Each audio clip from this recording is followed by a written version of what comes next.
মোটা হওয়ার জন্য, স্বাস্থ্যবান হওয়ার জন্য, স্বাস্থ্য বাড়ানোর জন্য অনেক ঔষধ বাংলাদেশে পাওয়া যায়, ঠিক না? ইন্ডিয়ান ওষুধ, ওই ওষুধ, বাংলাদেশি ওষুধ, হারবাল, এই সে কত কিছু খায়া নিজের শরীর শেষ ধ্বংস করে ফেলে। স্বাস্থ্য বাড়ানোর জন্য, মোটা হতে চান, আজই যোগাযোগ করুন। মাঝে মধ্যে ফেসবুকে আসে, স্বাস্থ্য বাড়াতে চান, আজই যোগাযোগ করুন, ঠিক কিনা?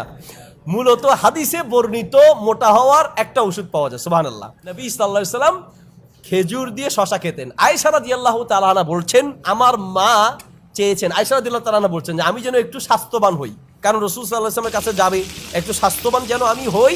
আমার মা চেষ্টা করেছেন এবং এটার জন্য বিভিন্ন ব্যবস্থা গ্রহণ করেছেন, কিন্তু কোনোটাতে কাজ হয় নাই।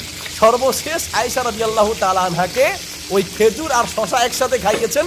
আয়েশা রাদিয়াল্লাহু তাআলা আনহা বলেন যে খেজুর আর শশা একসাথে খাওয়ার পরে আমি আলহামদুলিল্লাহ মানে যতটুকু দরকার ততটুকু স্বাস্থ্যবান হয়েছি। সুবহানাল্লাহ। তাহলে হাদিসে বর্ণিত মোটা হওয়ার ওষুধের নাম কি? খেজুর আর শশা।